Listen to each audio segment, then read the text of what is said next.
the channel, Robert Kesakos is your usual suspect.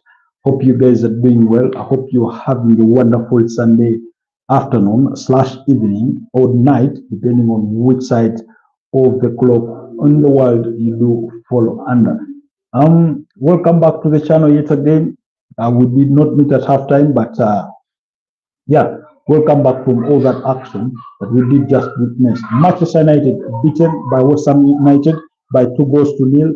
Tottenham Hotspurs beaten by a similar score against Crystal Palace, while Nottingham Forest had been held to a 2-all draw by Leicester City. There's something about these teams that have already been relegated who have nothing to lose lately. Yesterday we saw Southampton hold Man City to a goalless draw, and today we've just witnessed Leicester City hold Nottingham Forest to a 2-all draw. And then in the El Clasico, it's 4-2 at halftime. It's a girls' galore in there. Kylian Mbappe with the brace, Rafinha with the brace, Lamine Yamal with the goal. And I think, is it Eric Garcia? Probably. But beautiful, beautiful game of football there. Anyways, let's get things started with Manchester United, because at full-time score, we had Manchester United were down by goal-to-nil. That is at halftime, thanks to Thomas Tuchel's goal, Muhammad Kudus providing the assist, while in the early minutes of the second half, that is in the 57th minute, we had Gerard Bowen score thanks to an Aaron Wan-Bissaka assist. Aaron Wan-Bissaka, a former Manchester United player, there, Gerard Bowen scoring to make it 2-0, which turned out to be a 2-0 victory for Graham Potter's West Ham United. Now, that's not a result I did not. That's not a result I did expect. By the way, I had given Manchester United a fighting chance, but also once I saw their starting lineup, I did get a bit worried for them, because it wasn't the strongest stuff they had put there. You have so many. You had two players there just returning from long-term injuries and starting their first games in Mason Mount and Amadou Diallo. Although Amadou Diallo did show flashes of brilliance, eventually it did not happen for him. I will not dwell so much on that, but in the other game, Nottingham Forest were held to a 2 draw by Leicester City. Conor Cody scoring in the 6th minute to head Leicester City into a lead. That was in the 16th minute, but in the 25th minute, Morgan Gibbs-White with an Anthony Elanga assist scored to cancel out and restore parity. And then early into the second half, Chris Wood did score. Once again, Morgan Gibbs-White providing goal scorer, now turning into a provider with that assist for Chris Wood to make it 2-1.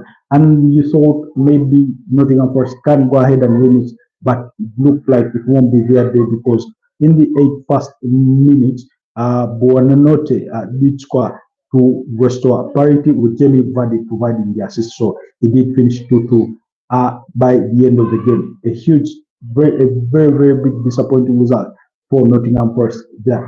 Remember, prior to this particular game, they had been beaten. Yes, they had been beaten. That is in the previous weekend. I seem to forget who beat them, but it was a very disappointing result for them already. Last weekend, yes, last weekend they didn't really play well again, and you felt that it was another, a chance that fell away from them. It was another chance that fell away from them. In fact, they were not beaten, but they were involved in a 1-all draw on Monday night. That was against Crystal Palace. So this is another draw, which is a 2-2 draw. So that's 2 draws on the speed. So welcome, guys, to the Footballtribeug channel. Robert Kesakos is my name. Kindly like the broadcast. Kindly subscribe to the channel if you're new. Do let me know where you're joining us from, what country are you in, where are you streaming from, and let's engage. I'll be really, really happy to hear from you. But in the other game, do let me know down in the comment section. But like the broadcast, and then down in the comment section, let me know where you're joining us from, how your Sunday is going, and that kind of thing. We are about 6 minutes away from kickoff for that game between Liverpool and Arsenal, and yeah, that's the game we'll be following really in the subsequent minutes. But the El Clasico is equally into halftime.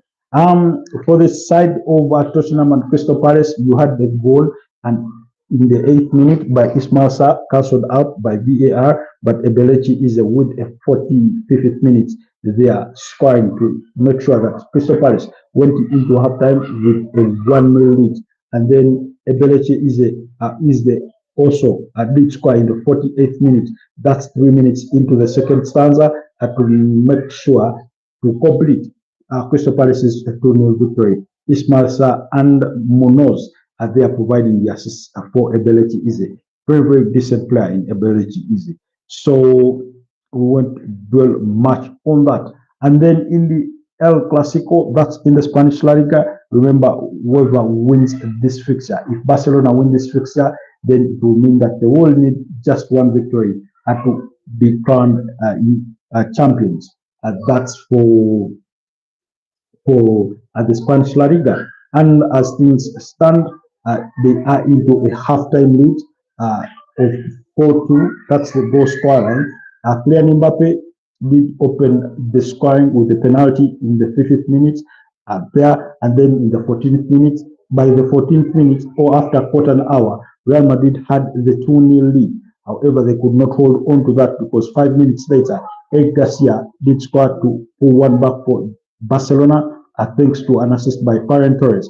Ferran Torres are providing the hat-trick of assists, by the way, in this particular fixture because he did provide the assist in the 32nd minute as Lamine Yamal scored to restore parity. And then 2 minutes later, Rafinha scored thanks to an assist by Pedri to make it 3-2, while Rafinha at the death of half time scored with Ferran Torres providing the assist to ensure that Barcelona went into halftime with that 2-goal cushion. Really not looking a good day in office for Real Madrid on a day that we do expect is going to be Carlo Ancelotti's final day in Real Madrid because he will be joining the Brazil national team as the head coach. He will be leaving Real Madrid. Xabi Alonso will be moving to Real Madrid as the new head coach there after saying his goodbyes to Bayer Leverkusen. Yesterday they did play Borussia Dortmund in his final home game at the, is it called the Bayer Arena?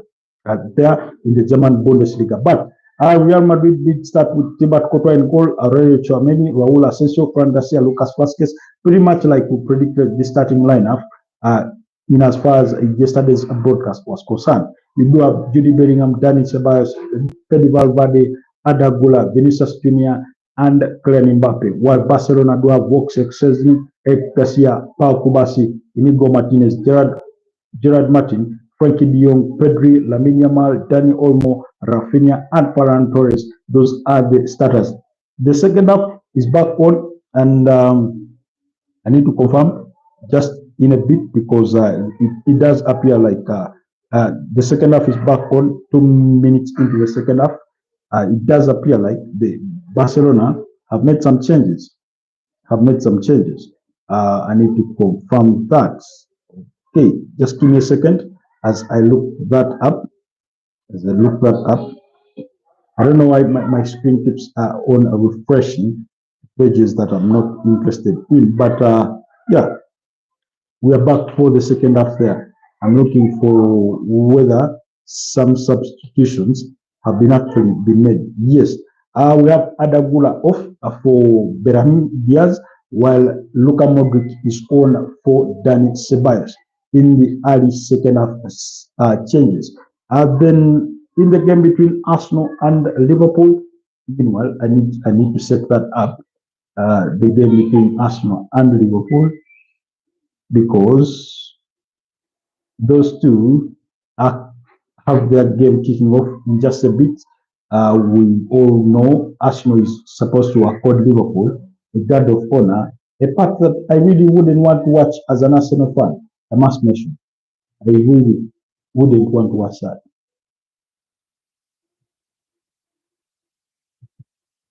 So yes. Anyways, all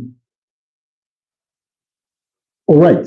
In terms of team news, like I said, Arsenal are without Julian Timber and Declan Rice. The manager did say that they were not fit to start. That means they are injured, so they are out of the starting level. Anyways, this is what Liverpool have in goal. They have Alisson, Ramsey, Becker, Conor Code, Ibrahim Konate, Virgil van Dijk, Andy Robertson, Curtis Jones, Ryan Gravenberch, Mohamed Salah, Dominic Soboslai, Cody Gakpo, and Luis Diaz. Then Arsenal do have David Villa, Miles Lewis Kelly, Jakub Kiwior, William Saliba, Ben White, Thomas Partey, Mikel Merino, and Martin Odegaard in their midfield. And I think they will really miss Declan Rice. Then Gabriel Martinelli, Leandro Trossard, and Bukayo Saka. That's the starting 11s for all teams. And then when you look at the bench, of course, Liverpool do have Kelleher, they have Timikas, they do have Alexander Trent-Arnold, Jarell Quash, and then Wataru Endo, Alexis McAllister, and yes, they do have Alexis McAllister, Harvey Elliott, and Darwin Núñez, as well as Diego Jota, while Arsenal do have Neto, Kian Tierney, Julian Timber makes the bench, not fit to start, but it does make the bench, and then Alexander Zinchenko, Ricardo Carafiori, as well as, in the matchday squad put out by Arsenal on their channel, Julian Timber is not on the bench. He's not even on the bench. But according to certain sources, okay, yes, he's on the bench. He's on the bench. Sorry about that. So Julian Timber, Alexander Zinchenko, Ricardo Carafiori, Jack Henry Francis, Ethan Nwaneri, Raheem Sterling, and Nathan Butler-Oyedeji. Once again, Arsenal do not have a player that they can look to on the bench to really turn things up, especially in the attack and in the attack and the midfield, because you only have a makeshift left back friend, a midfielder, that's Alexander Zinchenko, then you have the rest of defenders.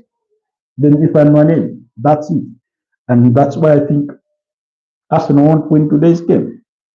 Never mind that they've never won at Anfield since 2012, September 2012. So we'll link up at halftime, but let's enjoy that fixture. Let's enjoy that fixture. I'm having a bit of a trouble with my internet, but kindly bear with me. Kindly bear with me. Anyway, guys, allow me to wrap it here. Let's link up at halftime or at full time for the halftime analysis or full-time analysis if time does permit us, but we're struggling a little bit with our internet here, so I wouldn't want that to disrupt us. Bye-bye for now.